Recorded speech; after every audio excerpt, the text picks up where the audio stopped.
Hi, everyone, and welcome to the Sam Dever Podcast, episode 19. In this episode, I speak with my very good friend, Tyler Cope.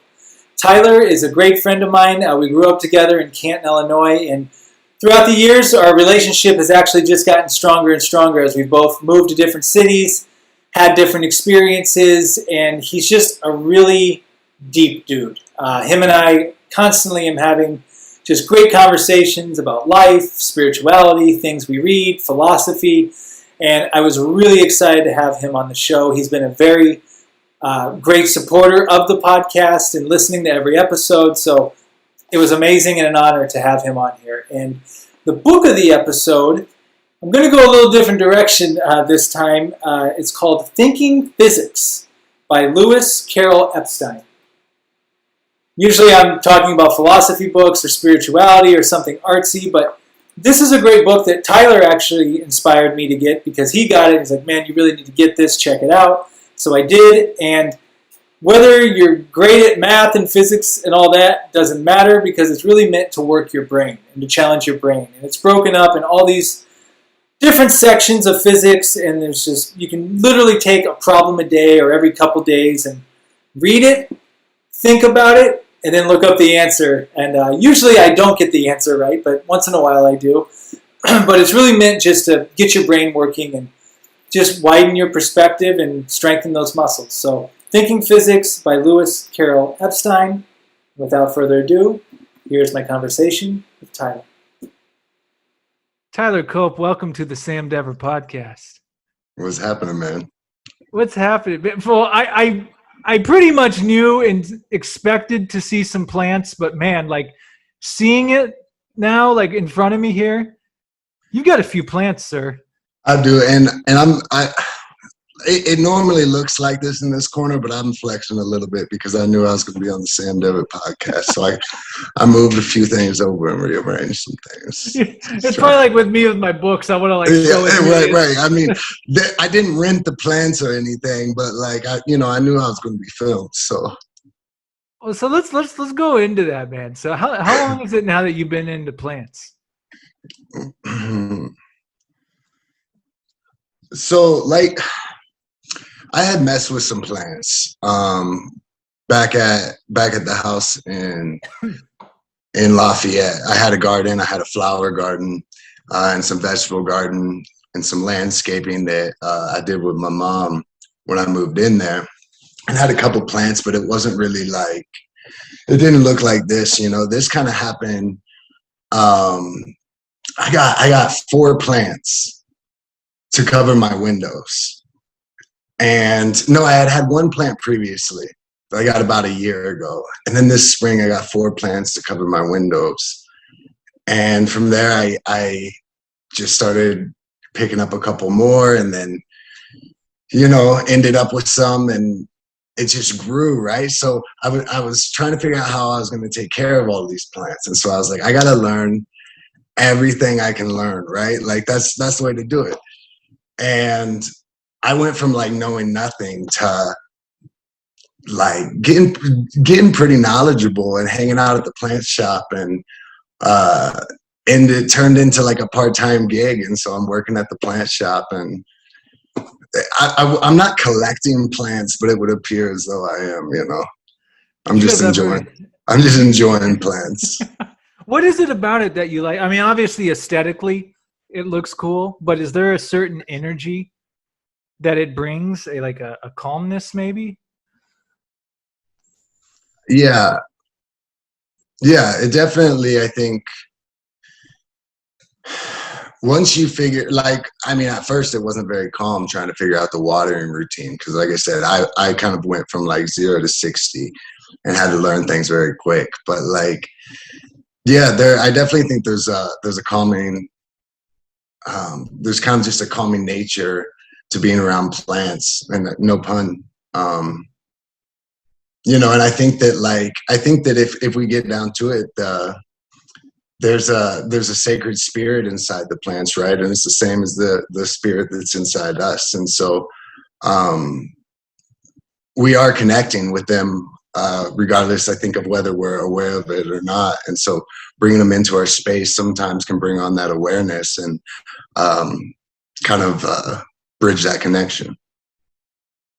Yeah, and I realized talking to you, like, that's maintenance behind you, man. You know what I mean? Like, if you got like one plant or two plants, you can handle it. But like, it seems to me, correct me if I'm wrong, you're responsible for a lot of plants. Like, you can't really slack too much on skipping days watering them and shit, right? Like, Well, so there's a lot of plants, but it's really not as much work as you think. It's like watering once a week, and you're just going around and touching the soil. I don't really track the days. I just touch the soil, and when it needs water, you water it, and that's it. It's just kind of like sweeping the floor, washing the dishes. It just becomes a part of living in your environment. So it doesn't feel like too much. do they have names? I mean, they have like Species common names. names. Yeah, but no, But you I don't personally name them. No, I don't. What tea are you drinking? This is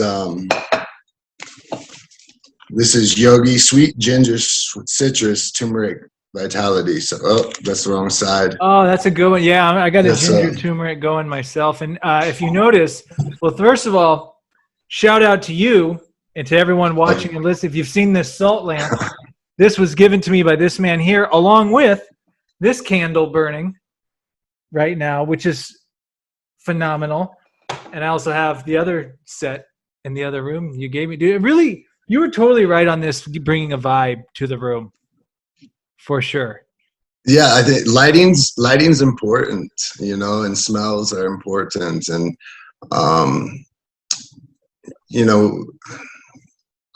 I kind of see my place as somewhere pleasurable to be, and so I work on that, and try to incorporate smells and lighting and aesthetics that are pleasing. Yeah, man. And I mean, dude, we were talking in the pre-show room. I mean, this conversation could probably go 1,000 different ways. If it's one thing I really appreciate about our relationship over the years, and even recently this past year, is every time I talk, I feel like it's a podcast, like when we're on the phone. We'll start talking about one thing, and then next thing you know, we're like an hour and a half in, talking about the deepest forms of spirituality in present moments, and that's Right. dope, man. That's you've been an amazing comrade over these years as navigating life. If I had to describe our relationship, I guess on the spot as I talk it out, it's like you're one of those people, as am I, where if we see a huge crowd of people over here, you and I were kind of the ones in our own ways to be like, well, what's over here? Right. You know what I mean? Yeah. I think that we just go to what's interesting, and sometimes there's other people there, and sometimes it's just us. But yeah, and it's interesting. Like, yeah, you're right. I didn't really think about that as all of our conversations, but you and I have been talking for I think over a decade, just around a decade, like consistently. Mm-hmm. It's pretty wild to think about, man. Like, very few people know me quite like you. Yeah, you're kind of a man of mystery, man. You're a man of mystery, and that's good. And that's why, like, people ask me, is what's Ty doing? I'm like, Ty's good. I'm like, Ty's real good. Like, he's chilling. He's with plants. He's he's doing his thing. I think about it, man. I think it was around junior year of college is when we really connected strong. And then that senior year, when I went to Lafayette back in the SJD TV days. And oh, yeah, man. Stuff. Oh, yeah. Yeah. And ever since then, it's been a ride.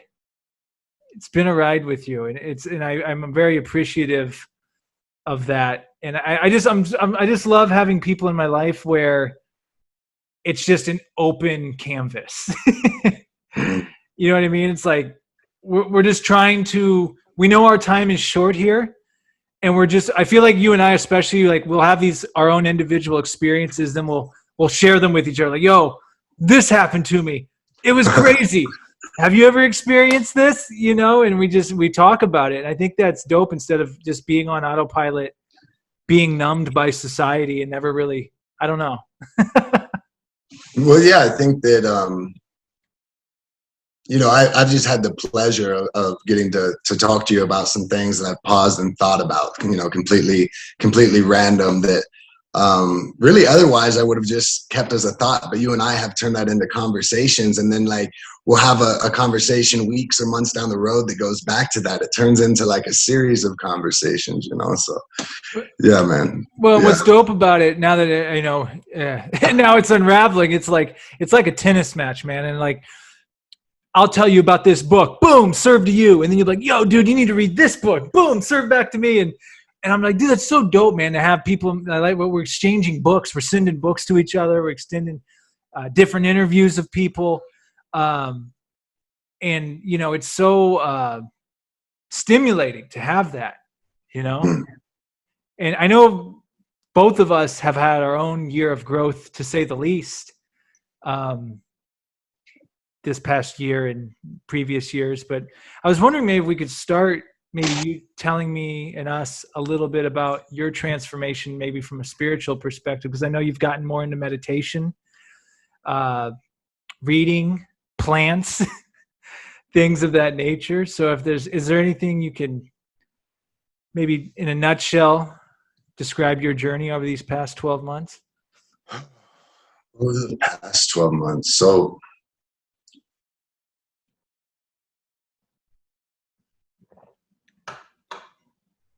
I think I've been kind of on a journey of trying to learn about things that people are doing that's bringing quality to their lives. And then I'm trying to practice that and incorporate it into my life. I think for I had somewhat of a hard-headed or immature mindset for a long time.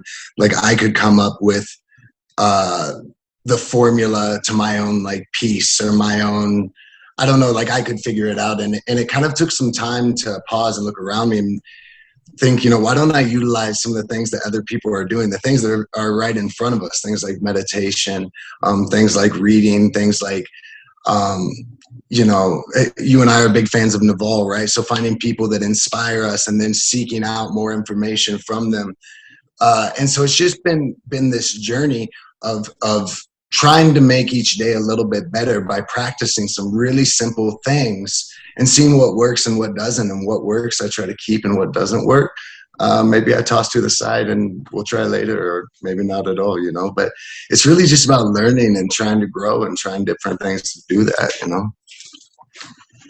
Yeah, where did I read? It was in, I'm reading The Laws of Human Nature by Robert Greene. Really good book. It's not the book of the episode yet because I'm not done with it, but I'm pretty blown away by it. It's really good. And he talks about the grass is greener on the other side theory, which really isn't theory, it's reality, where nothing's ever good enough. Like as soon as you do get that mate one day, well, I think I can do better, or I think the mate would be better if I had this, or you get that job finally, well, I can do better. And I don't think it's to be confused with wanting to better your situation sometimes, but you do get to a point where you realize, at least I have, where this is going, and this is what he says, it doesn't end.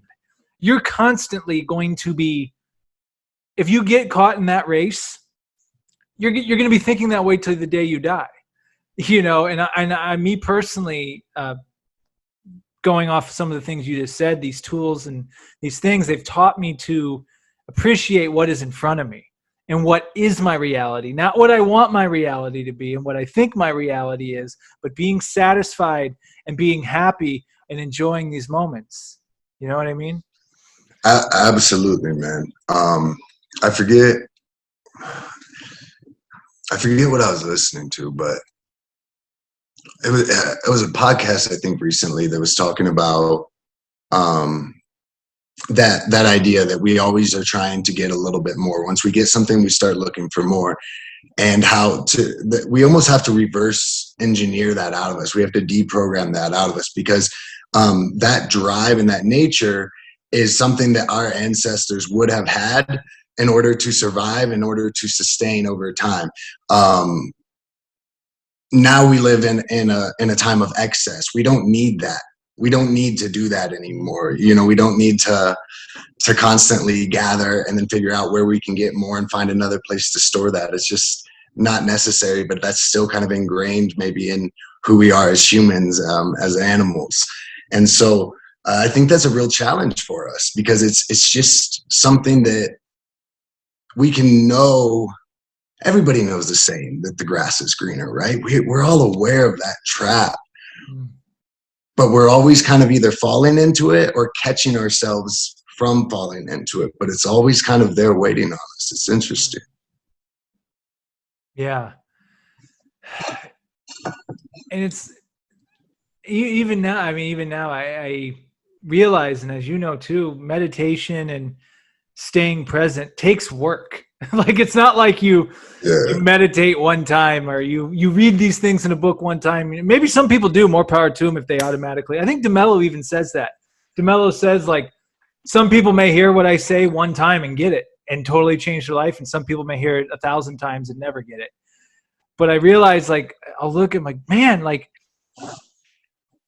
I think it's Eckhart Tolle, or Tolle, however you pronounce his name, where he says, being aware that you're not present is still being present. And I've had a lot of those moments where I'll be in a situation, I'm like, hey, I'm not really mentally here right now. let me adjust. Let me soak this in. It's one thing I would say is a common theme that we've been talking about for a long time now is the present moment is really all we have. There's really nothing else. The past and the future, yes, you should prepare for the future wisely in some regards, but at the same time, know that it's not guaranteed, and that it's not this. It's not here, not now. And I can get with that, and I definitely have experience with being in the present, right? But then I'm like, all right, I was in the present, and I step back out into that mindset of looking behind me or looking in front of me. It's like, good job, Ty. Like, you were in the present, but like that living in the present, man. Yeah, absolutely. I think that takes a lot of practice and a lot of intention behind directing our thoughts and our actions towards that. But it continues to evade me, man. Living in the present, I'm always getting tripped up, looking in front of me, looking behind me. It's tough, man. Well, dude, talking to you too now, I realize another beautiful thing I've taken from you over the years is I feel you're a man of, how do I word this? You're a man of simplicity, but very good simplistic taste. Like, plants, for example, or I think you've taught me to enjoy really simple things. We've kind of been on the same page, with materialism and that type of thing, like how do we view the world in some regards. But it's really life. I'm learning, man, some of the simplest things are really the greatest joys that we can even, no matter how much money you had, no matter how much access to whatever you have, something so simple can trump all that, I feel. Yeah, I mean, at the end of the day, we should be going after the things we can get our hands on, right? And I guess when I say get our hands on, it makes it a little possessive, but like, if we're desiring things, they should be things that we can reach out and obtain with a lot of suffering to get there, with a lot of stress to get there. And so I think that I've kind of found a way to do that, right? The best way to aid to the habit of plants is to work at a plant shop. And so we find ways to get the stuff we desire. And yeah, I try to stay away from like looking beyond what's around me. Yeah, because then you look back. I mean, shit, I've done it. Like, I'll look back 5 years ago on something, or 10 years ago, and like, man, that was a really cool situation I was in, but was I really present for that? Did I really enjoy that? Did I really make the best use of that? Or was I thinking about where I needed to be in some future that didn't exist? And that's what I love about Naval, is I feel he's the perfect hybrid of, look, this dimension takes money and you need money to survive. So you should take care of that so you don't have to worry about it. But after you hit a certain point, it doesn't matter. it doesn't matter because you're going to be lights out. You're going to check out. But this society and this world, it's just money, money, money, money, money. Like every aspect of life, it's about getting, you know, when we're going through high school, it's like you got to get to college so you can get to a good job. Then you get to college, got to get the degree so you can get the job. You get the job. Well, this one's okay, but it's not good enough. You got to get a better paying job, you know. And then it's like it's just a constant going up the thing. And I'm not saying like, I mean, that's how it's set up, but it's I personally don't or never have seen like dedicating my whole life to that race. It just doesn't. I don't know. For me personally, it doesn't fulfill me, you know.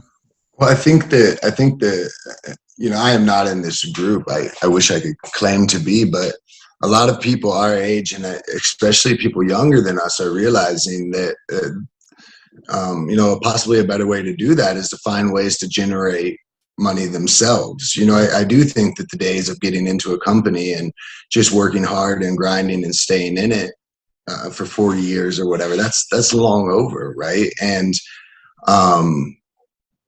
you can generate money, but the kind of financial freedom Naval talks about, he talks about we have to find a way. You have to find a way to generate money that's not based on hours worked, right? You're not trading time for money, because in that system, you're never going to accumulate anything. You'll always just be trading everything you get for your time to get it. And I think more people are realizing that and coming up with creative and innovative ways to generate their own money based on their interests, based on the things that they love and that they're already doing. So it's really exciting, you know. And we all have that opportunity to kind of find our niche and to make our passions actually generate income for us, you know. The rat race, man. The rat race is outdated, I think. But I'm stuck in it, you know. Yeah. But it's like, but at the same time too, here's the thing too. It's, you know, someone once said to me, you don't want to be that 70-year-old Walmart greeter. But then after like doing all this work and reading and just looking inward, it's like, well, maybe that may not be an ideal situation, but what if I am? What if I am a 70-year-old Walmart greeter? And what if I'm the happiest, most positive 70-year-old Walmart greeter you ever met? Maybe some 70-year-olds that work at Walmart absolutely love it. Yeah, it's funny that people say stuff like that. That doesn't sound too bad to me. You know, you just greet Just people. say hi. You know, peeps, good morning. You know, I'd kind of like that. Well, I think too, it's all perspective too and attitude. A lot of things are attitude. And I know I've had attitude adjustments with myself, like back in the day, which, you know, 10 plus years ago, it's like, oh man, I don't want to work for anyone. And, you know, it's like, I just want to keep creating stuff, blah, blah, blah. But then, you know, reality hits you and you do fall into maybe a line of work. Like, would it be your number one choice if you got to choose anything? Probably not. But it's something that you do enjoy and can be good at and, you know, live an enjoyable life with. I mean, there is a balance to it all. I guess I'm just talking out loud. It's not always in a black and white situation. Like there are shades of gray. To be a part of maybe the rat race a little bit, but then also having the attitude to be not absorbed by it completely. Like you see it for what it is, and you're able to step outside of that at the end of the day, you know? Right. Yeah, and I think the rat race is more of a mindset, right, than a job anyways. Like, I think that's the whole thing with it is not really what you're doing, but what's driving you. You know, I think that's the more significant part of the rat race, because we've all got to work and we're all going to have bosses, and the way to get more money is to get promoted, right? And there's nothing wrong with that, and that system is effective to some degree, right? We still use it, but it's when we get caught in that mindset. You know, I've got caught in that, I just went and tried to go for a promotion, you know, and I was really digging into it. And even while it was happening, I felt myself just getting wrapped up in that mindset. And yeah, I was full blown rat racing in my mind, you know, and yeah, I think that's the tricky part to navigate. Yeah. And, well, not exactly the same. Well, it's actually a different realm, but shifting to a Mm. different lifestyle rather. You definitely are pretty knowledgeable in terms of like the homeless community and situations, and that's one thing I definitely wanted to get your perspective on. You know, especially here in like Los Angeles, it's a major thing. But through talking with you and, you know, doing more research, you realize that, wow, it's actually a lot easier to become homeless than a lot of people think. And again, you shouldn't be really judgmental when you see it, because it's like you have no idea what that person went through. And I was just wondering if you could just give us some perspective on how you view it all, and maybe a different side people may not understand or have heard. It's a really broad topic. Yeah, I actually had the chance to. I went through LA in April, May, something like that, and went through Skid Row. And I had been there in 2015, so about 5-6 years later, and I couldn't believe it had even, you know, grown so much since the last time I had been through there. But you know, I can't really. There's patterns nationwide, but I can really only kind of speak about my experience in Denver with what's happening here. And you know, if you're living in a city and hearing this somewhere else, it probably sounds similar. But there's just what seems like an ever growing population of people that can't find housing, and it's just getting harder and harder in cities because the rent is going up absorbently, and the jobs aren't they're just not paying the rent anymore. And so the days of just go out and get a job, work full time, that doesn't cut it in a lot of cities. I mean, you're in LA, you know that doesn't cut Nope. it. I mean, and so to just think it's as simple as people should work harder or get a job or get 2 jobs and generate more money and get rent, that's unfortunately just you know, it's really incorrect. It's getting impossible for low income people to live in cities. And so a lot of the people that we're seeing on the streets aren't the same types, you could say, of people experiencing homeless that we'd seen decades ago. We're seeing a lot more people that are maybe in their 50s, older age, that are experiencing homelessness for the first time in their life. They've been housed their whole life, but after a series of hardships and increased rent prices, they just could no longer pay. And you know, I think Denver has I want to say the reported homeless population is around like 4,000 to 5,000, but the estimated population is probably a lot closer to 8,000 to 10,000, maybe even more. I'm certainly not an expert on this, but I do have some experience with it. What do you? So don't quote me on those numbers. You know? Right. What do you think? I mean, I don't know. Maybe you don't know, but like, what are reasonable solutions? Like, what are some things that cities can do or communities can do, you think, to help this issue? They can follow. Well, there's a few things that are working really well. There's an organization in Oakland called Bay Area Community Services, and they're doing a lot of great things in Oakland. In period, they're doing great things. They're the city's purchasing old buildings, hotels and motels, and apartment buildings, and converting those into permanent housing for people that were experiencing homelessness. And they had been doing that for a while. When COVID came, the federal government got involved and started putting programs in cities that basically did that. They leased out hotels, and they put them up as temporary emergency homeless shelters. And they had a program for people that are high risk of either developing COVID or experiencing severe symptoms. They would qualify for this program as kind of like a way to quarantine them, to keep them safe. during, back in 2020 when things were real wild and nobody knew what was going on. And that's kind of when all of this started. But what we're seeing and what other cities are seeing is that this model works, using these buildings that might be underused or, the other reality is, maybe some cities have too many hotels. Maybe it would be better to repurpose them as shelters. That could be a bigger need than another hotel in the business district. So cities are starting to ask those questions and find ways to get the money to either purchase or lease those properties and turn them into housing, because we're never going to see people just go from the streets to back into an apartment and working without new interventions and without creating places for them to live, because the rent has just gotten outrageous in cities. And it's a problem that's going to compound and get worse unless more intervention is done. Yeah, I know Denver rent definitely has gone up, I'm sure.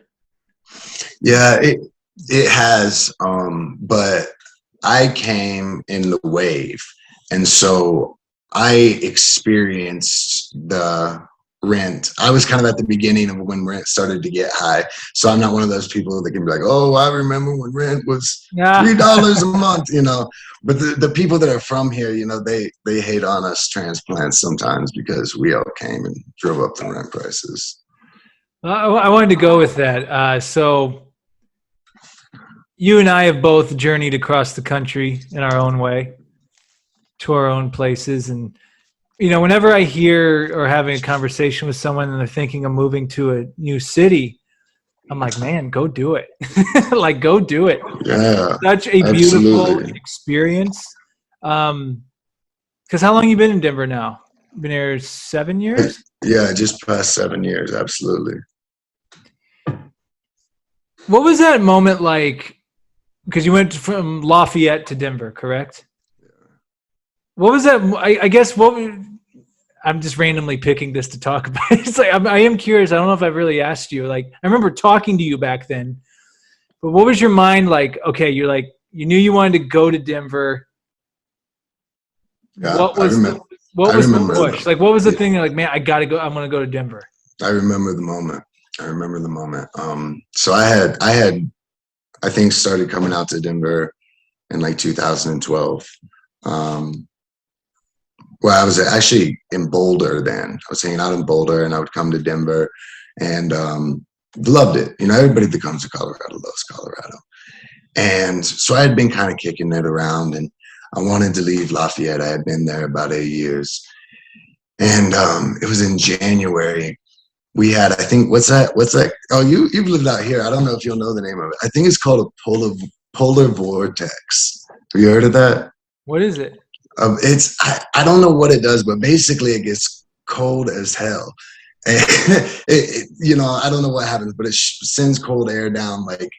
And so, do you remember Tom? Tom was with me in the house, and it was like everything shut down. It was that cold. You couldn't go outside for more than like 10 minutes or you were at risk for frostbite. You were supposed to stay home because if your car broke down, like you were in danger. It was that kind of cold. And it lasted a few days. Yeah, it was in Lafayette. And I remember we were sitting there and we were like, moving to Colorado, and we both did. We both just moved. We both moved to Colorado. Like it was in that moment. That's similar to me when I was a senior year at Western and walking across the parking lot in the below zero snow. I had to light my old car had the iced over key thing. I couldn't open up the car. Stick my head out the window because the ice was so bad on my windshield. And I remember it just pelting me in the face, and I'm just like, yeah, no, I'm done. Right. I didn't know where out west it was going to be. It turned out to be Tucson right away, but I'm just like, yeah, this isn't cool, man. Like, that's funny. We're both just like, yeah, we're going to Denver. Yeah, it was just like that. And it's been great, man. Colorado's a great state. And I'm probably gonna make, like, if anybody local hears this, they're like, don't tell people that, slow down the movement. But a lot of people associate crazy snow and all that with Colorado, and I even had people from the Midwest being like, "Why are you moving out there? You don't like the cold weather." But it's a really mild climate here. It's beautiful weather for the most part. We get blizzards and we get snow, but it's pretty mild for the most part. And it's gone pretty quickly, isn't it? Right? Yeah. We get a lot of sun, and so the sun really melts it. There's not a lot of, because we're higher in the atmosphere, right? Like the sun isn't as filtered, and so it's really direct sun on the snow, and it just melts it quickly. And then the nature. I mean, when I went out there a few years ago, I mean, man, Red Rocks, or Red Rock, your version of Red Rock. There's the Vegas Red Rock. Right. Yeah. Which is actually, it's funny, like, that's my favorite memory of Vegas, probably. My favorite thing I've ever done in Vegas is the hike we did at Red Rocks Canyon or National Park. I don't know what it is, but that's my favorite. Yeah, that's my favorite thing I've ever done in Vegas. That was such a crazy hike, but I remember doing it, pushing to the limit, and then getting to the destination we had gotten to, and it was so peaceful, so calm. Just made you really appreciative. I mean, nature really has so many lessons to teach us. So many lessons to teach us. Like you go into nature not even knowing you're going to learn something, and you learn something. Well, that was an interesting hike for me, because I think that was the first time I had ever, that I can remember that I had ever, like firsthand seen or experienced an oasis. I remember like reading about that, like in really early like books about geography. But we were in the desert, and I remember as we were hiking, hearing some water and like going and finding this little lush patch with like trees and brush and this flower. I had never seen anything like that in the middle of the desert. That was just kind of beyond me to experience. It was rad. Yeah, it was. And then when I went out to Colorado, we went to Red Rock on that special trail you showed me. We shouldn't have done that. I remember, dude, I'll never forget. You should not follow me everywhere I go, son. I remember you're like, hey, we're going to go this way. And I remember looking at the path and then where you were trying to go. And I'm like, are you sure about this? Like, are you sure? But then you get to the point in it where I was committed at some point and there was no going back. So we had to finish it out. But yeah, I shouldn't have done that, definitely. We got like cactus probably. And we didn't get bit by rattlesnakes or anything. It was all right. It was all right. I definitely would go to Golden, Colorado again. Golden is amazing. Yeah, Golden is beautiful. Especially the part where we're just walking around and you're like, hey, turn around. And I turn around and it's the Coors Light building. And it was honestly one of the most mind-blowing moments of my life, because zero idea that the Coors headquarters was there. And as soon as I turned, it immediately flashed to like college and all the Coors Light bottles I had ever seen. Yeah. Well, that was just such like a weird day anyways, right? Because we take a train from Denver to Golden. Yeah. And then we're wandering around getting lost on like the golf course. And like, it was just like end up by the river. And like, there was like these dudes on these huge, I don't even know what they were, man. They were hybrid, like double kayaks with them sitting on a chair. And they were so serious. That's exactly what it looked like. And we snake around and like, the Coors factory. It was just a real like, it was a bizarre day, man. And we took the bus all the way back, and it took like 3 hours. Yeah, and if you're familiar with Denver, we took the 15, or I don't even know if it's the 15 in Golden, but we took a bus from Golden all the way down Colfax, which turned into, it was a long ride. Nobody should be on Colfax for that long. Well, I remember you told me too, you're like, hey man, this is going to be a learning experience because you're about to take a bus, public transit, through all parts of Denver, the good, the not so good. And it really was an interesting thing to witness, like to just see that, how diverse the world really is. You know, like you stay in your pocket of play. And that's why I think what gravitates me, especially like I've really enjoyed Los Angeles, is, I mean, each neighborhood you go to changes. Like it changes very quickly. And in some cases, languages and cultures and all these different things. And I don't know. I think it's dope to be exposed to all that. Mm. And we've both talked like maybe that's what. It's funny because I was talking with Smitty on the podcast yesterday, and we were talking about eventually wanting to get out of cities. But there are definitely a lot of things that do draw me to cities. Are you like out there though in LA? Like, are you out? Like out and about right now? Yeah. Well, oh yeah. I forget. California's been a lot more shut down than that, and I had my injury. So no, right. Pre-pandemic. Previous, were you out? Oh yeah.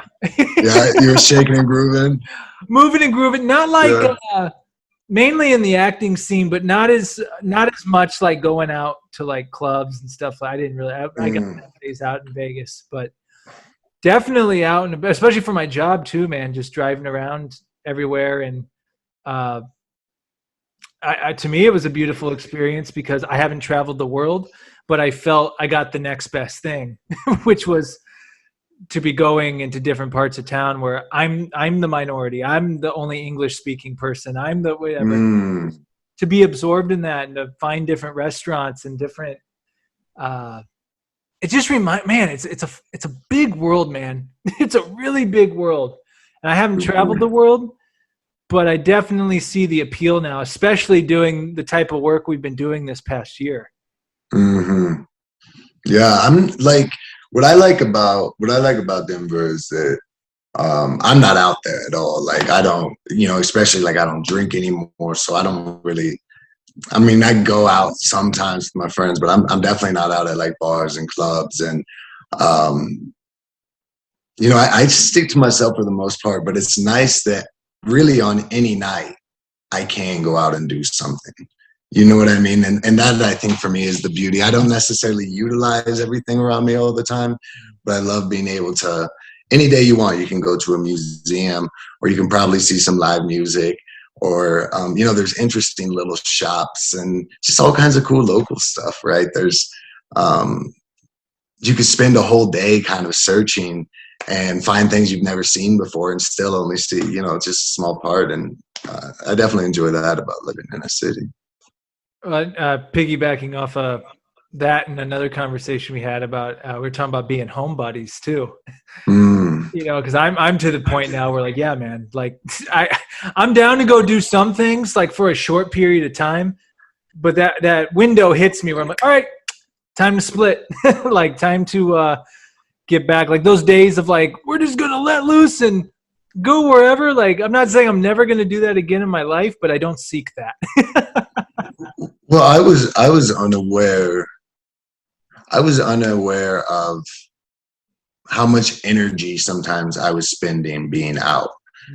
And I think that I used to see like my energy level as directly related to like being tired or not tired, right? And when I started understanding just being involved with things, like we're putting energy into that. So to go and be around people and to go and be at this place or to go and be at this restaurant, like, yes, it's nice to be around people. It's nice to eat some good food, but we're kind of sending out and absorbing energy in everything we do. And for some people that can be like really charging, and for me that can be kind of exhausting. So I'm a little bit cautious of what I put my energy into, and so I definitely like to spend a lot of time at home, chill with the plants, read. Like sometimes I feel like I'll kind of come into it because I'll just be like, I'll get home from work and I'll just be like sitting on the couch for like a minute, like looking forward.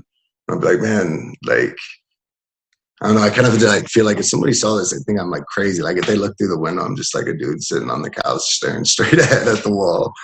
But Serpico, man, you're Serpico. Serpico, that's a great film, man. It's a great film, but what was dope about Serpico was I took from that was like his pad was so customized. It was so customized because there's a difference between getting a place and putting up the basics But then like doing what you've done and really blowing it out and really personalizing that. You know, I know you got books and I believe you have a globe. I'm not trying to disclose everything I've seen in your apartment, but it's like, Uh, dude, it's a cultured spot. Dude, you've had a record player. You're the first person I really knew that had records. I remember back in Lafayette, man. I loved it, man. Listening to all those records you had, and it was a different experience. You know, it's like listening to music differently. You know, it's like you can't read on a Kindle. You got to read a paper book. It's like, man, get rid of that digital music. We're gonna play a record. You know? yeah, yeah. I'm totally like kind of just like a corny traditionalist about things. I like hard books. I think the records are cool. You know, I've got a typewriter over there. I don't know if it works or not because I'm not even sure I can use it. But you know, I like to remember where we started. Right? Not everything came from a screen. In fact, most of the things that I really enjoyed didn't come from a screen. You know.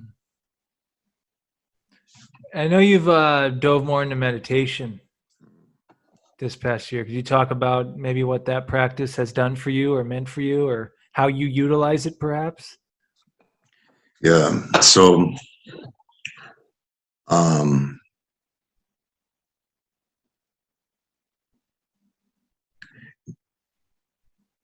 I've experienced, you know, I've experimented or practiced kind of informally with meditation for a long time, you know, probably over 10 years easily, informally, you know, in different phases, not necessarily like continuously by any means, but um, you know, I had a friend that started kind of, they showed me some techniques, some simple ways to kind of or that they thought could kind of deepen my practice, and I started to apply those and practice those and find benefits from it and kind of grow from that.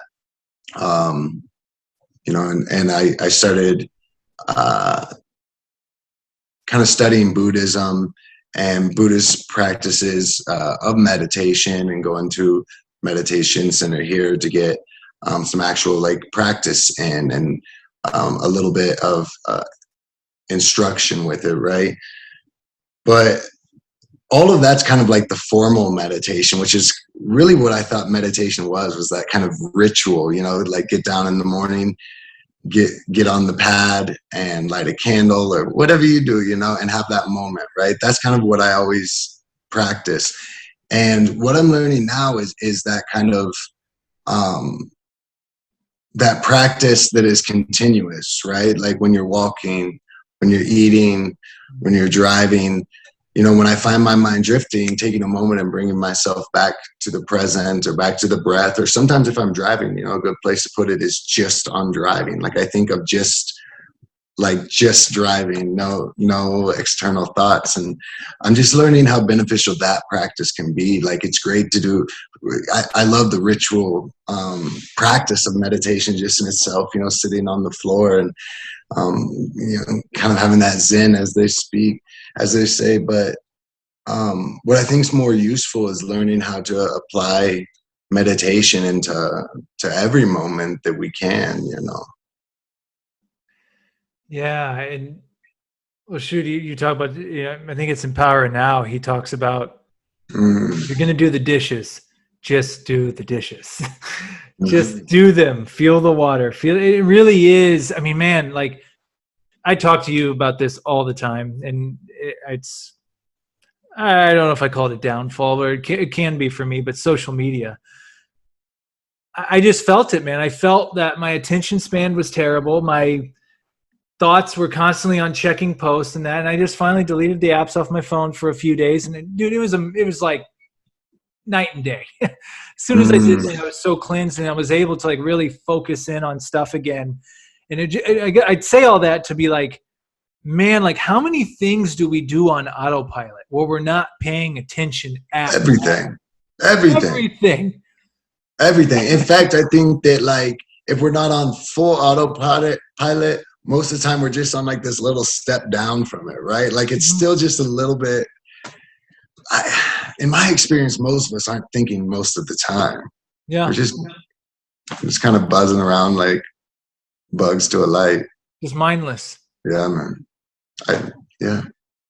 Yeah, and that's one thing. I have to keep bringing bringing up Naval, but Mm. his form, like when he says about meditating, how and the chants and stuff are cool too, and there's different types and all that. But him saying like literally just sit there and do nothing, just do nothing,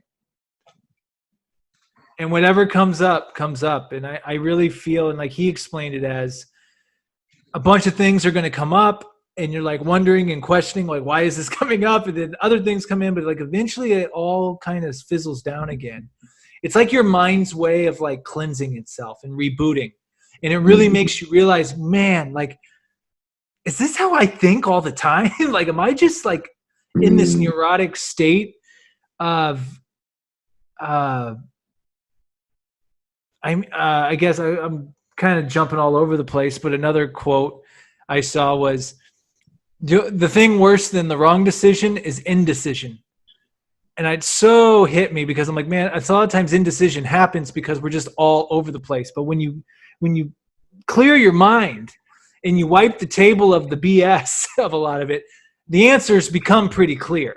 Usually, not all the time, but so it's a very, I mean, man, I can't even imagine if we would have been learning this, like even back in high school, but before that, how differently life's perspective may have been or will be. Well, but that's what's cool is,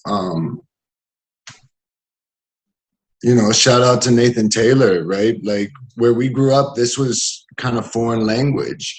And I don't know exactly his role in it, but I know that he's brought like the breathing tree, and now that's a part of the town that it was completely absent of that when we were there, and people are learning about that, and it's becoming common language for children and families, and I think that that's a beautiful thing. So we may have caught on to it later, but we're very blessed and privileged that we caught on to it at all. They say that's a sign of great karma to even come in contact with these teachings. We are very blessed. Yeah. And anybody like Nate that's bringing this message to other people, I just think is beautiful. Because you're right, this is something that if we learned early on, man, we'd be like maybe solid practitioners of it by now, But I'm happy to be doing it now, nonetheless. Absolutely. And yeah, and that's in Canton, Illinois, correct? The breathing tree. Yeah. Yeah. Yeah. And I definitely, I've never actually been there. I hope I got the name right and the information. I've never actually been there. I just know that it exists. Now that is dope of him, man. Like that is dope. Like I don't personally know him, but I know of him. And I think that is amazing to go explore the world and then brings, it's like a Lupe Fiasco when he, what song is it? Gosh dang it. I think it's I'm Beaming. He's like, you don't come back unless you learn something. Like when you're leaving a place to come back, and it's like going somewhere, learning something, and then bringing that back to a community that didn't have access to something like that, Yeah, I mean, I'm not trying to dog us out, right? I'm just saying, but like, they say that there's no real honor in leaving your home to become enlightened if you don't bring that back to your home, and so we went away and learned, but I think it's beautiful how he's brought that. He went away and learned these things and brought it back to his home, and that's a true act of virtue.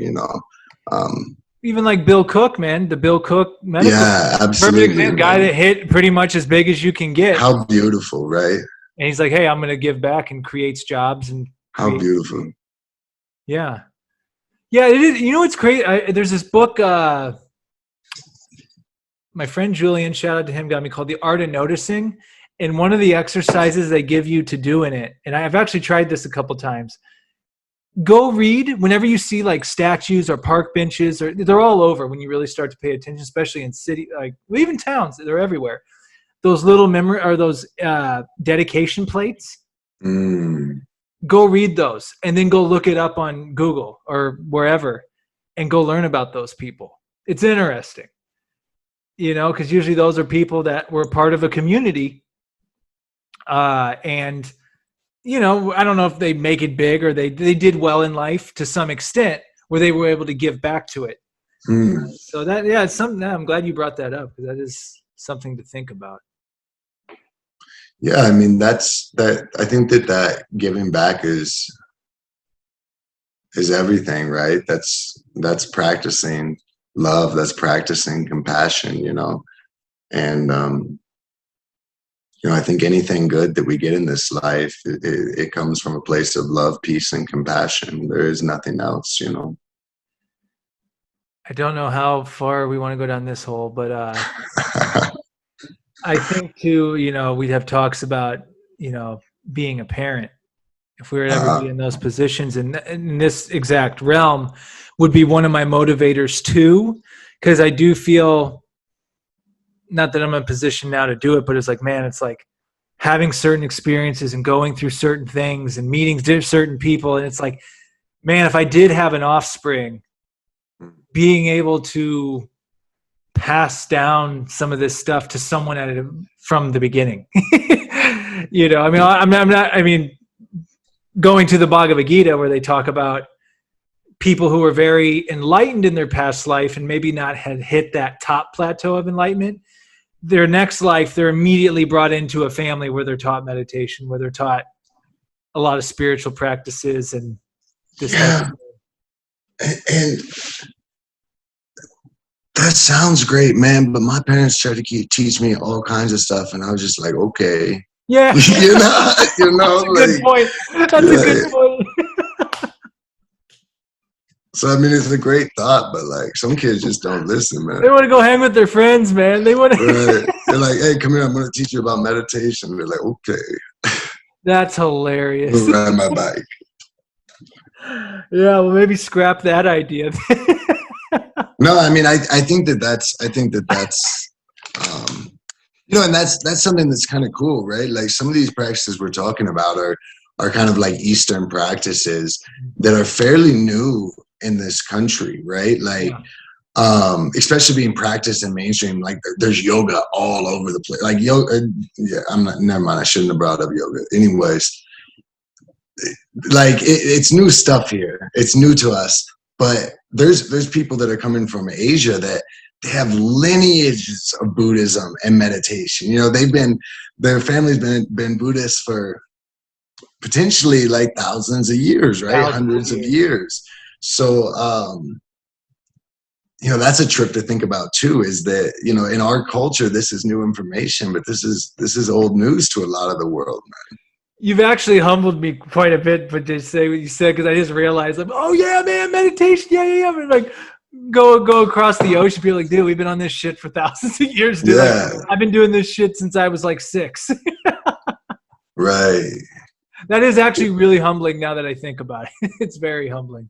Well, and I think that a lot of people meditate. It's getting a little bit better, but a lot of the word meditation can kind of turn people off, right? Because whatever connotation they built to it, like some of our parents' generation, like they first heard about it with like George Harrison when they, when they came back from India, and like it became a little pop culture-y, and it was a little bit seen as woo-woo and new age, right? And so a lot of people have these strange connotations around words like meditation and karma, and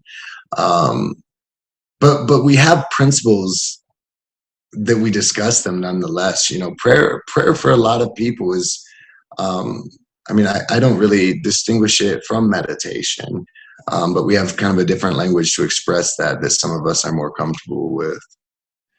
And I'm glad you said that, because so Eric and I started rewatching Jesus of Nazareth. Great. You're doing it to me to watch that, man. And that was, dude. And when I watched that last time, I like went into work at this work meeting, and I was like, I forget what they were talking about, but I was like, yo, I just watched Jesus of Nazareth this weekend. And he started busting out the Pharisees and saying, you're honoring the letter of the law, but not the spirit. Like I went on this rant, and I was like inspired by watching Jesus of Nazareth. It was funny, man. Well, and I bring Jesus up, and as I've reread the Gospels this year, I have a whole new perspective of Jesus in the Gospels and reading the Bible than I did. I think I've actually proved your point. Back to when I was younger, and like all with good purpose, like going into church right away. But again, when you're a kid and people are telling you this, and this, you're like, yeah, whatever. It's like Right. But now to come back to it now after reading other things and meeting a lot of different people from all over the world, it's like, okay, what Jesus is saying here in the Gospels, a lot of this is similar to the Bhagavad Gita. A lot of this is it's all they're all saying the same thing. A lot of it, I'm not stepping on anyone's beliefs. But my point is, a lot of us are all really trying to say the same thing. Yes, it may be in different languages or it may be in different stories, but at the end of the day, a lot of it ties back into how you can be a really good person and live your life and treat others and really perceive this existence in a certain way. I mean, that's at least how I've interpreted it. Yeah, I a lot of times when I hear people talking about religious views, especially, right, but they use the word truth. I think, yeah, I mean, and I think that's just it creates a little bit of discord, right, because it's subjective. I think it really, like, I just find myself not really getting caught up so much on truth, right? Like what's true or what's not true isn't really a concern to me. It really goes back to that piece of, like, is this promoting love, peace, and compassion? And if it's doing those things, I'm really not worried about where it's coming from, right? And yeah, I agree with you, man. I agree with you that, it's great you read the Gospels, because that's like,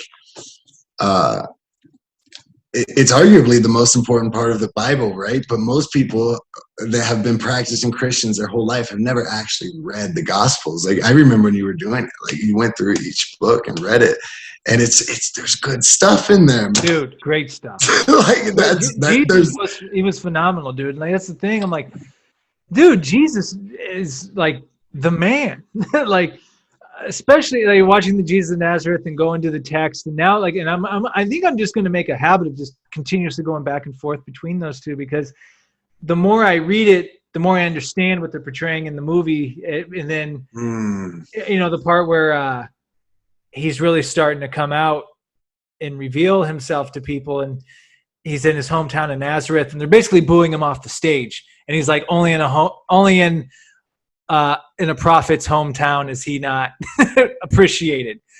And I'm like, dude, let that sink in. Like, he's talking about haters. He's talking about people you grew up with, and they see something like, oh man, screw you, man. It's like, there's just so much just good stuff. And my favorite part probably about Jesus, one of them at least, is when he goes to eat at Matthew's, the tax collector's house, and there's prostitutes and there's whatever, and people are like, how can you dare go there? He's like, dude, I'm paraphrasing, obviously. Dude, I didn't come here for the healthy. I came here for the sick. And I'm just like, dude, take that, what he just said, and apply that to the real world right now. In a world where now more than ever, arguably, just the most divisive over every single issue there can possibly be. It's like, you're either this or you're that. And if you're that, we're going to do this. And if you're on this, we're going to do that. It's like, man, everyone just needs to fucking chill. Yeah. Chill. Man, you told me probably, I don't know how long, 9 months. It was like back in like February or March, man. You were like, stop watching the news. And I stopped watching the news, and I don't go to news sites anymore. Every once in a while I'll look up like a specific article, but I'm kind of out of touch with how divisive things are. Man, I followed that advice and I have not gone back to it. And it's funny because I hear about the divisiveness all the time, and I know it's there, but it's not really a part of my world. And what I learned from that is how unnecessary it all is, right? Y'all are arguing over things that I'm just staying out of, and none of it is affecting me. So what are you arguing about? It's just become arguing for the sake of arguing, and just it's sad, man. It's just sad. I forget that that's going on. Like I said, I live in my own little world. So beautiful. I need to retake my own advice. Yeah, man. You're back on the news? No, I've gotten better. There was a stretch where I got into it, but then you realize, man, it's entertainment, and it's to sell. Moa said it on this podcast. He goes, dude, it's all based off advertising. Like, right. Fear and anger cause people to constantly check the news. I think Gandhi said he gave up reading the newspaper for 3 years. Now, look, if a meteor is going to hit Los Angeles in 12 hours, I want to know that. Why? Well, so I can bail. I think you'd be cooked, man. I don't know if you're gonna get anywhere. Maybe that wasn't the best example. But like certain things you do want to keep informed, but then, dude, it gets to a point where they have a new story every day, man. They have a new story that's going to fire everyone up. And you're exact. I just got done talking about this next door with a couple of friends, Eric and Ford. I'm just like, a lot of people, I think, don't even know what they truly believe. They're believing, and Naval said this. He's like, their opinions are formed on other people's opinions. They watch all these opinions and they form their opinion on the opinions, but they actually don't do the homework and the research and actually look at the issues and actually dig down and ask themselves, how do I really feel about this? So like, no, I'm this political party or I'm that political party, and this political person said that. You see what I'm saying? It's like we're literally creating chaos out of nothing. Dude, I don't think anybody takes a moment, like takes the time to actually do thoughtful research. Like nobody gets triggered, goes off on this mission to do some thoughtful research, and then come back and post a smart ass comment. Like nobody's doing that. Nobody has ever done that in the history of the internet. Has paused, gone to do their fuck. Sorry, this is a podcast. Fuck it. Gone to do their fucking research. And then come back to say their little comment. No, man, you got to say that in the moment. You got to say that when you don't even know what you're talking about, but you're going to talk. That's when you comment, man. You don't have time to think or do research. Dude, you reminded me of something you told me in a conversation we had was, and dude, I've actually, so you took my advice about the news. I've taken your advice on this. There are certain topics and issues that it doesn't matter what you present to this person or what they present to me. Neither of us are probably changing our minds on it. And that's cool. And that's cool. It's not like not everything should be you having to talk someone into. Now, look, when I say all this, I want everyone to listening, watching to understand, yes, there are certain issues out in the world that are messed up that need to be addressed. I'm not talking about those. I'm talking about just other minute things that people flip out about. And look, if someone has a certain political view on this and they have they grew up a certain way, this is why they believe that. Who are you to like say, hey man, no, that's wrong. You can't believe that. You know what I mean? So it's like, I've learned to let go with things like, look, it's not even like, look, my relationship, I don't want my relationship with people to be based upon like our opinions of things. Like, it's just not, I will communicate with people. I want it to be my energy with them, my soul with them, my relationship. And that's what I don't like about social media too. And it's very easy to get very judgmental very quickly with people that you know in person have had great experiences with, but maybe they're posting some political stuff or whatever it is. I mean, even nutritional advice that, no, I don't really agree with that. Now, it's one thing to be able to say that, oh, I don't agree, but that's cool. But after a while, it's a mental thing, and it's just, I just feel everyone's just like vomiting everything in everyone's face, and it's crazy. Yeah, man. A lot of us have this this kind of compulsion or this impulse, like that if there's something we disagree with or something that offends us, that we have to be outraged. And I don't think that that's new by any means. I think that that's been happening. It's been happening forever. If you go back to plays, right? Controversial plays, long before social media, long before television, people were outraged about the content in plays. It's something we like to do that I don't get, right? Because now that we have social media, we get to post that outrage. We get to make our outrage known.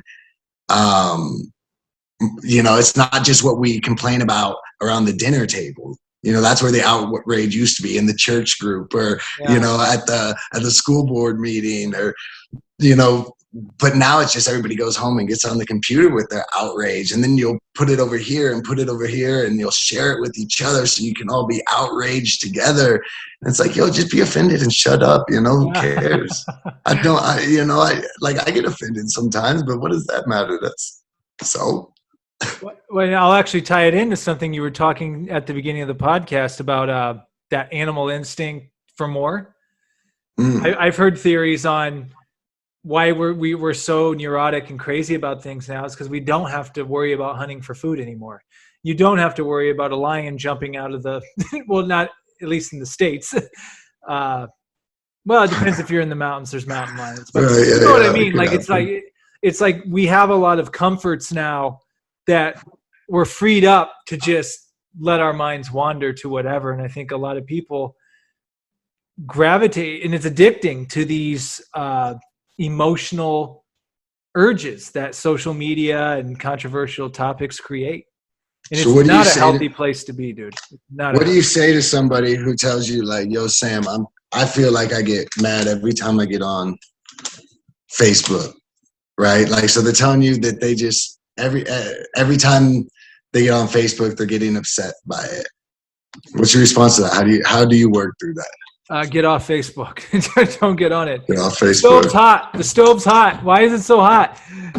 Don't touch it. But I do the same thing. I'm aware of it. Or I guess my advice would be what are you getting on Facebook for? Are you a business owner and you need to promote something so it's necessary? Or are you just on there to just pass time and you're bored? I would then say just ditch it if that's the case. Or if you are going to use it to connect with people, don't look at the feeds. I've done this before. I've like if I do get on to do a post or something, I'll block out the feed. But if I go, you know what, I want to see what Ty's up to. Let me go check out what he's doing. I'll consciously go to your page. I won't just randomly wait and just search my feed mindlessly, because then you get dude, that just you get sucked in. You get sucked in. I'd have to say the same. Like I'm learning to utilize it.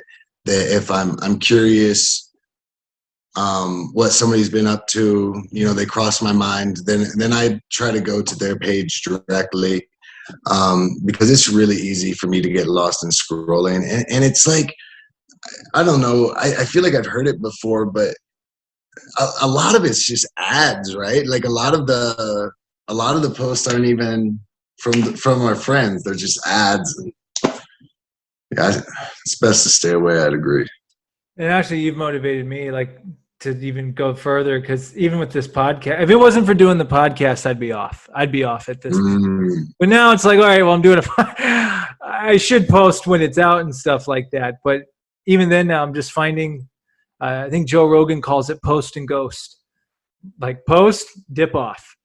But, like Facebook has a nice feature with Messenger. I guess it's called Meta now, or whatever it's called. Facebook changed. I don't even know what that would. I've heard that, but I don't know what that means. Yeah.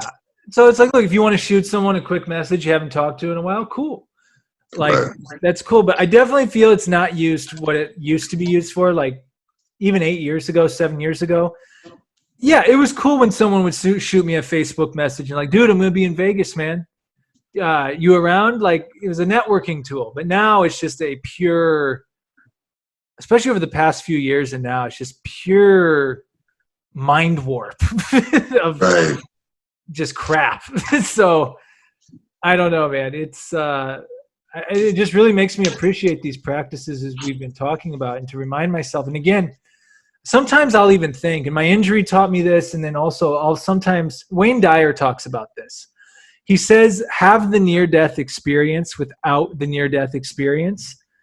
He's like, when you have a near-death experience, you like all these things happen. Like, oh my God, you see what's important. You see what you've wasted your time on. You see, he's like, dude, you can get there without having to almost die. He's like, just have that experience. Go there. Like, think about it. Like, what would happen? Like, I have those thoughts of like, I don't know what death's going to be like. I have an idea. I have some guesses, but I can be way off. None of us know. Yeah, there's something kind of interesting you can do. I would only suggest doing this if you're I don't know, fairly stable with the concept of death, but you can get on Google and you can find out like an average of minutes in a lifetime, and then you can start to do some math with your own life. And it's a trip to do that, man. It's a trip to kind of calculate how many minutes do I have left? Yep. How many minutes would I have left if I lived to this age? How about this age? How many minutes have I already, spent? It definitely puts some things in perspective and really starts to it's kind of weird to do the math with minutes on your life. And like I said, I wouldn't recommend doing that if you tend to go into dread, but it can also be kind of enlightening and uplifting to get real with those numbers. It's kind of interesting. Well, I got a couple things to say off that. It's first of all, I got to interject. This is I couldn't have asked for more. Like what we just, I love how we'll just go these directions, but there's a stoicism board where I think you fill it out by the weeks. I don't know if I think it's weeks, and they give it to you if you're living till 80. And they show you what it looks like when you start shading in the amount of weeks. If you lived it might be months. I don't know. It might be months. Maybe they do it by months. So it's really significant when you see it. And I'll go to Anthony DeMello. When he says, the moment you realize death, that's when you start living. And he tells the story of 2 stories, I'll say real quick, about the guy who falls off the cliff and holds on to it's like a flower branch, right? Something. And in that moment, he's like, I never realized how good the flower smelled or how good the strawberry tasted before I don't know if he ends up plunging to his death, but it's like those stories are always so crazy. He appreciated it. And then the other one he talks about, I believe it was an AIDS patient who was told, you got 6 months to live. And the guy fully believed it. And he looked at Anthony DeMello or whoever told Anthony the story and said, the doctor was right. I'm at the end. It's been 6 months, but he's like, this has been the best 6 months of my life. I've been the most happiest, and I didn't realize how much time I was just wasting in other stuff. Like, it's really that to me. I know you're right. It's like, yeah, death, I feel such a taboo thing to talk about, but at the same time, it's everywhere and it's going to happen to all of us. And to me, that's what lights my ass on fire to be like, yo, man, you're going to be checked out no matter what, whether you like it or not. So how are you going to spend your time? How do you want to spend your time? And it's finding that harmony, right? Because we can't just fly around like the mayfly. I think that's that little insect that lives for one day. I remember this cartoon when I was a kid about this mayfly that was like flying around trying to get everything done in one day because they die. And, we don't want to run around like that. Like, oh, I don't have enough time, because then we lose that present. We're not enjoying anything. But we also want to fall out of that trap of wasting time, that trap of doing things that don't bring us pleasure and that don't help us grow. I think it was you that introduced me to the book Essentialism, right? Like, yeah. Like learning how to do what you need to do with your time and how to cut out some of the extras, because it's not about trying to pack more things in with the time you have. It's simply about not wasting it. Yeah. And also having that awareness to recognize, and I know I've gotten better at this, like recognizing and knowing yourself. Like, for example, we were talking about, we don't go out that much anymore. It's like, I know that again, that's not to say that spontaneity doesn't exist, but overall, if someone tells me like, hey, we're going to go out to the bars and we're going to hop here and go there, it's like, no, I know for a fact I'm not going to enjoy that. I know what I enjoy and I know what I want to spend my time doing, and I'm going to go do that. And that's just, I think, having awareness of oneself and having that ability to, I think too, one of the greatest things people can learn, I haven't read the book, but I've done enough in my own life. I think the power of no, the power of saying no to things. Because I know back in the day, man, I used to say yes to everything. And there's good and bad with that. It exposes totally, man. But you get to a point in your life where like, all right, it's not necessary for me to go do that. You can tell that person no and say it with confidence and with a smile and have fun. Like, or best of luck with whatever you're doing. I can't commit to that.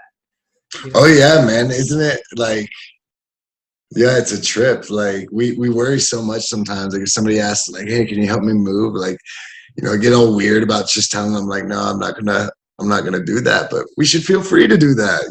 We are the Yeah. keepers of our time. We are who we're accountable for our own time and the way we spend it. And I think that we should help people. I think we should do things that would bring other people joy. But I think we have to regulate that and do the things that make us happy at the end of the day. It's a two-way street, right? Like you got to be Yeah. able to dish it out, but you also have to be able to take it and understand like, hey, people may tell you no too, and you got to totally respect it and be cool. Cause you're right. Time is the most valuable resource. That's all we got. I mean, I think it's Marcus Aurelius. I feel like this is the Kanye West Drink Champs podcast where they did the name drop counter. There should be a book drop counter for this podcast. He's naming all these books. But Marcus Aurelius in meditation says, he goes, I mean, take the most wealthiest person and take you. You guys have the same exact thing, which is the present moment. None of you has more or less of the present moment than the other. We both have the same present moment.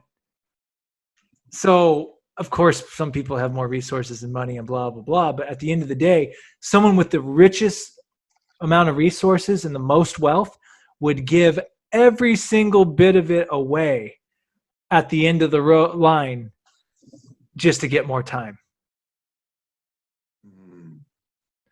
So that's where I'm, and we start doing these. I was talking with Smitty yesterday. Like we were talking, he just turned 37. I'm going to turn 35 in March. And I'm like, I remember back when I was 20. And yeah, a lot has happened in 15 years, a lot. But there's 15 years and I go, the next 15, I'm going to be 50. And the next 15 is going to go faster because time goes faster the older you get. Right. So it just, that perspective alone is like giving me like, okay, like, man, I know I got to take care of myself. I got to, survive. But at the same time, I want rich experiences. I want rich relationships. I want, if there is certain art I want to create that. And really trying, I'm in that space right now of really trying to, I always call it panning for gold, like getting rid of the bullshit and just keeping the gold. Like what in my life do I not need? What do I not really want, but I'm still doing because I think I have to be doing it? No, get rid of that. Just get down to what it is you want to do and architect your life from that. Yeah, absolutely, man. Dude, I pictured you panning for gold for a second when you said that and got sidetracked. I think that like me looking for that gold, man, I'm learning that it's possible every single day to create a space for one moment, right? For one moment where you can be present. Some days that might only be like a second or a few seconds. Some days it may be really, really hard. Some days I can get, 20 minutes, 30 minutes. There's been times where I've had, an hour or more continuous, of kind of just that full presence. Most of the time though, it's just a moment. And I'm learning how important that moment is because a lot can happen in a day that can really start to spin me off in other directions, right?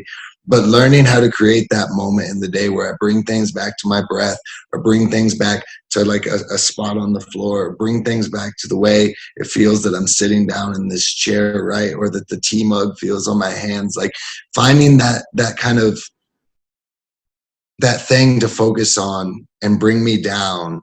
It's crazy how it can take a whole day of kind of disarray and just, it's gone for a moment. And then when you come back, it's a little bit lighter. It still might be there, but it's a little bit lighter. It's a beautiful thing, man. It's something we can all do. It's not, there's no secrets to this. That's what I love talking to you about is all this stuff we're talking about. It just came from books, man. Like some of these books are like $8 books. It just came from books and like $8 on Amazon. $8. Yeah, man. awareness. Yeah, like, and it's these simple things that have absolutely transformed my life, and continue to do it. It's just remind myself and bring myself back to it, because it's tricky to not get lost in the world and to get lost in the past, get lost in the future. It's a constant thing for me. Well, they teach us this in acting school, and then also you look at who are some of the most conscious, aware, present human beings. You know who they are? They're children. Children are, whatever they're doing, it's the best thing in the world. You know what I mean? They're playing with that block or that choo-choo train or that whatever, bubbles, anything. But we lose that the older we get and the more we get conditioned and the more we're like, oh man, now I got to quote unquote be in the real world and do adult things. But it's like, no, that we have access to these things at any given time. And it's like Peter Pan too, man. It's like the Robin Williams version where he was Pan, he becomes an adult, he forgets about it, but then Tinkerbell and all them recruit him back to Never Never Land, and then he has to remember. And then when he remembers, that's when the magic comes back. Yeah. Man, like it's like, man, I used to have so much fun playing in the backyard. Like, we used to ride bikes all over camp. I mean, we freaking loved riding bikes. That our summer was dedicated to riding bikes all around town and going to the ice or Shake Shack or Dairy Dream or wherever. That's all we did. All we did, dude. Yeah, when you were saying that, it reminded me of those guys on the river in Golden, man. They were grown men, but they were living like children in that moment in the most beautiful way, man. Just running down and like getting their inner tube and running up the river and riding it down again. It was beautiful to see, man. Pure joy, man. Well, we've been going. We're well past the hour mark, man. We could be talking for 3-4 hours, but I know we got to wrap. Thank you for doing this, man. This has been a treat. Oh man, I'm a fan of this. So this is like what they used to say. What's that old when Johnny would bring someone down to sit on the couch, Johnny Carson. Yeah. That's how I feel now, man. Like I'm.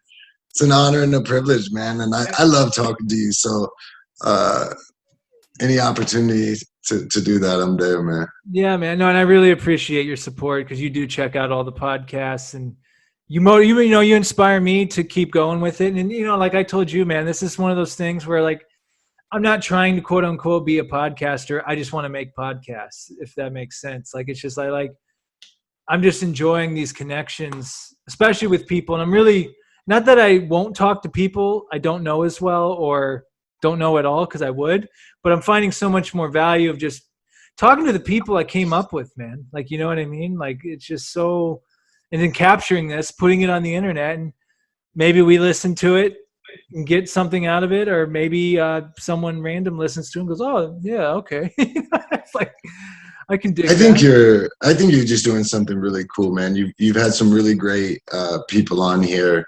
And really just diverse people and diverse conversations. And so I hope you're enjoying it, because I'm certainly enjoying listening to it, man. It's great. I love it. Yeah. And I just want to say, dude, you've been an inspiration to me, man. Like your journey and, all you've been through and this, the state you're in right now of just positivity, peace, growth, enlightenment, a zest for life, dude. It's a really inspiring thing, and you inspire me a lot, man. And I think of you in a lot of times we've had often, because it's reminders like, not to go too much down memory lane with you, but it's hard not to, having as many as we do. And it's like, there's so many moments I've had with you and some very pivotal ones that I'm like, I really have to pause when I'm in a situation and go, this is what Ty and I were talking about 5 years ago, 6 years ago, 7 years ago. This is the thing. I told you I had one of those moments recently where I literally stopped. I looked around and I said, this is it. There's nothing beyond this. So enjoy this, be present with it. And I never used to think that way, man. I was very trapped in my own head, my own ego, not in a malicious way, but just was. And really, when you start getting rid of ego and you start caring what other people really think and not caring about sharing your shit with the world, life really does become that much more enriching and tasteful, and everyone has access to it. Yeah. Yeah. And I think, each time I remembered to just greet those beautiful moments and let go of them, right? Because there's a tendency to try to want to recreate them or to hold on to them. But just learning to like you said, like, this is one of those moments. This is one of those moments to be cherished, and taking a moment, pausing, and then just moving out of it, man. What better things are there in life than that? Absolutely, man. And as you know, I always save the last word for the guest. Is there anything you want to leave us with? It can be absolutely anything. Books you've been reading, things you've been pondering, experiences. What can you leave us with? Yeah, I just I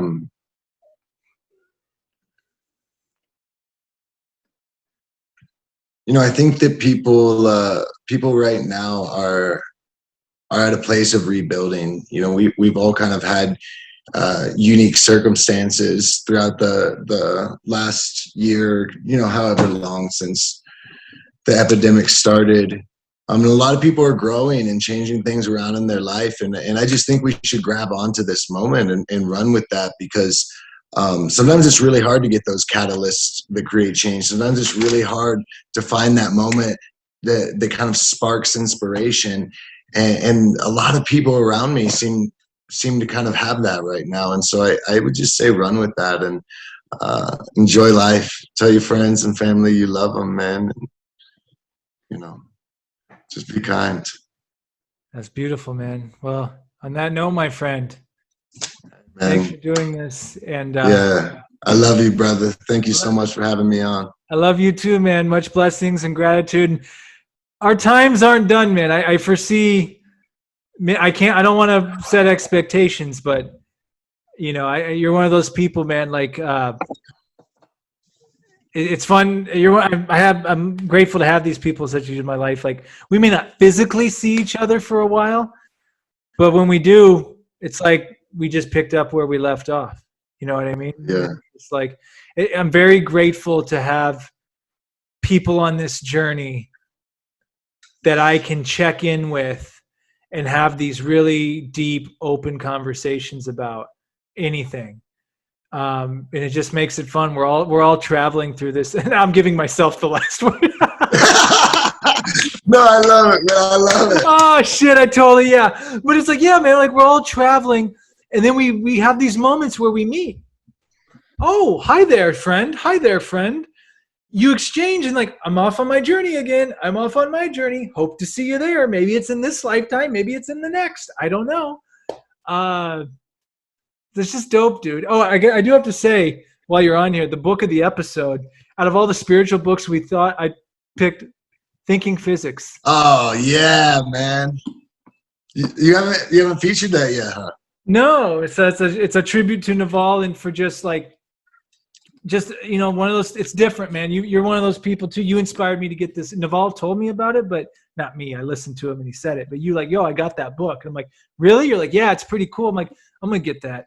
So, doing physics problems that I have no business doing, nor do I understand, but it's exposing me and working my brain in a way I normally wouldn't be doing it. So, but Yeah, having the very relationship cool. with someone like you, like having that tennis match, like I said, like, so. I will say real quick, it's pretty funny on that book because you opened it up, right? You get one right. You go to the next one, you're like, got that one too. Get the third one. It's a little bit tricky, but you might have got it. By the time you got like the fourth, you're like, huh? And it changes, it levels up quick on you. Oh, dude, it makes me really feel stupid. I don't think a stupid person would buy a physics book and try to start learning. Seems pretty wise to me. I got to finish this one that you gifted me with, the 7 brief lessons on. Oh, that's even, dude. Yeah, that's a really cool book, but brief doesn't mean easy to understand. Yeah, that is for sure, man.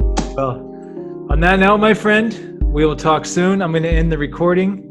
man. And, thanks again for doing this, man. I really had a good time talking. Hey, my pleasure. All right, dude. Peace. Peace.